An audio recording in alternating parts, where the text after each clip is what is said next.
भाई जब से मच्छर ने काटा है शुभमन गिल को कुछ भी सही नहीं हो रहा है भैया से। वर्ल्ड कप में फ्लॉप, T20 में टीम से बाहर और टेस्ट में बस इनका बस्ता पैक हो ही रहा है, क्योंकि राजकोट टेस्ट की पहली पारी में गिल फिर गए हिल और इस बार उनको हिलाया मार्क वुड ने। भारतीय क्रिकेट में द प्रिंस का टाइटल लेकर मैदान पे उतरने वाले गिल साहब ने किंग कोहली की कमी खलने नहीं दी। न, उल्टा मत समझना, रन बनाकर नहीं बल्कि उनके आउट होने के तरीके में पूरी तरह से कोहली की छवि नजर आई। बाहर जाती हुई गेंद, जी हाँ, जिसको रोकने की कोशिश में बस किनारा छुआ पाए शुभमन गिल और 9 गेंदों में ही हो गया गिल के विकेट का पतन, वो भी बहुत ही शीघ्र।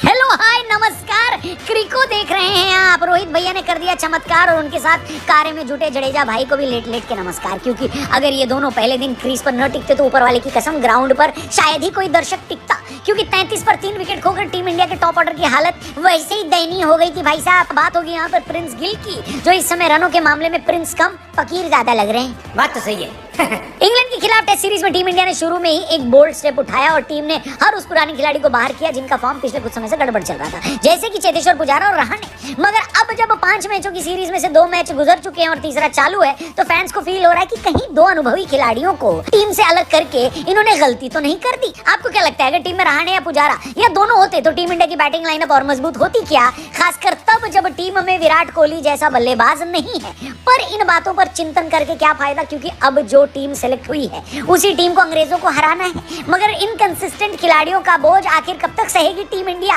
और टीम इंडिया के फैंस, बताइए। बस इसीलिए जैसे ही गिल का विकेट गिरा उन पर फैंस टूट पड़े। कई फैंस ने तो ये तक बोल दिया कि गिल टेस्ट के लायक ही नहीं। शुभमन गिल को कई फैंस टीम इंडिया का प्रिंस बुलाते हैं और अब वही लोग पलट कर कह रहे हैं कि पिच पर आधे घंटे का भी प्रिंस नहीं है शुभमन गिल। और ये बात गिल के क्रिकेट के सबसे बड़े फॉर्मेट में आंकड़े भी बताते हैं। टेस्ट मैचों की 41 पारियों में अब तक 3 शतक और 4 अर्धशतक लगाने वाले गिल मौजूदा सीरीज में 2 बार 0 पर आउट हुए। और तो और अपने टेस्ट करियर में गिल टोटल 4 बार डक पर आउट हो चुके हैं। और कमाल की बात यह है कि हर बार उनका ये आर्यभट्ट को समर्पित 0 का स्कोर अंग्रेजों के खिलाफ ही आया है। ऐसे में नाराज होकर फैंस अब उन्हें 0 का ब्रांड एम्बेसडर बुलाने लगे। वाइजैक टेस्ट की दूसरी पारी में सेंचुरी मारने वाले गिल के शतक के बाद इस बात का खुलासा हुआ था कि टीम मैनेजमेंट उन्हें तीसरे टेस्ट से ड्रॉप करने वाली थी, मगर एंड मौके पर एक सेंचुरी लगाकर उन्होंने खुद को बचा लिया। मगर अगले ही टेस्ट में फिर वही नाकामी उन्होंने दोहरा दी। राजकोट टेस्ट में सिर्फ 9 बॉल में आउट होने से पहले गिल एक क्लोज LBW कॉल से भी बचे थे और इसी के बाद उन्होंने सोचा कि अगली गेंद भी अंदर आएगी, लेकिन ऐसा हुआ नहीं। वुड की एक गेंद बाहर निकली और गिल के बल्ले का किनारा लिया और विकेट के पीछे बेन फोक्स ने एक आसान सा कैच पकड़ा और गिल की पारी का अंत कर दिया। गिल के आउट होते ही फैंस गुस्सा आ गए। ट्विटर पर बोले तो एक्स पर जाकर जमकर उनकी क्लास लगाई और एक फैन ने लिखा कि अगर गिल हमारे अगले ऑल फॉर्मेट सुपरस्टार हैं तो भारतीय बैटिंग का स्टैंडर्ड काफी नीचे गिरा है। इस बंदे के पास अभी तो टेस्ट क्रिकेट में कंसिस्टेंट परफॉर्म करने की टेक्निक भी नहीं है।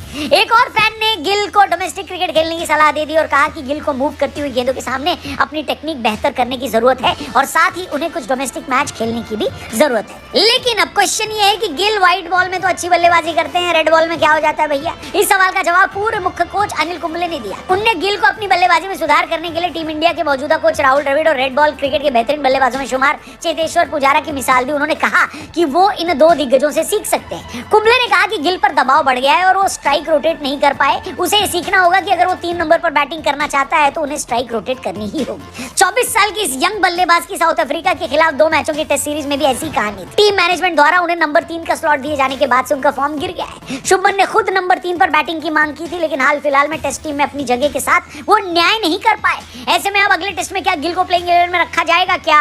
और वैसे कोई भरोसा नहीं कि फिर से खुद पर तलवार लटकता देख गिल राजकोट के दूसरी पारी में, यानी इसी टेस्ट मैच की दूसरी पारी में कोई कमाल कर जाए और फिर से अगले 5 टेस्ट के लिए अपनी जगह टीम में फिक्स कर जाए। 21 टेस्ट मैच खेलने के बाद गिल का एवरेज 30 से थोड़ा ज्यादा है और एक टॉप ऑर्डर बैटर के लिए कोई खास एवरेज नहीं है। टेस्ट तो टेस्ट, T20 करियर में भी वो कुछ प्रभावशाली काम नहीं कर पाए। ऐसे में फैंस कह रहे हैं कि गिल भाई इंटरनेशनल क्रिकेट से ब्रेक ले लो और IPL की तैयारी करो, क्योंकि टेस्ट में तो उनकी जगह ज्यादा दिनों तक बचने वाली नहीं है। ऐसे में अगर IPL में भी वो न चले तो T20 वर्ल्ड कप में खेलने का सपना ही रह जाएगा। आपको क्या लगता है इस पूरे मुद्दे पर? क्या गिल को राजकोट टेस्ट की दूसरी पारी में कमबैक वो कर पाएंगे क्या सारा इंडिया फिर से गिल को प्रिंस बुलाएगा क्या? इन सवालों का जवाब आने वाला वक्त देगा, लेकिन तब तक अगर आप गेस करना चाहते तो कमेंट बॉक्स खुला हुआ है। उनकी परफॉर्मेंस पे, उनके फॉर्म पर, फिर से डक पर आउट हुए उसके ऊपर जो भी आप मानते हैं कमेंट करके जरूर बताइएगा। और क्रिको यानी इस चैनल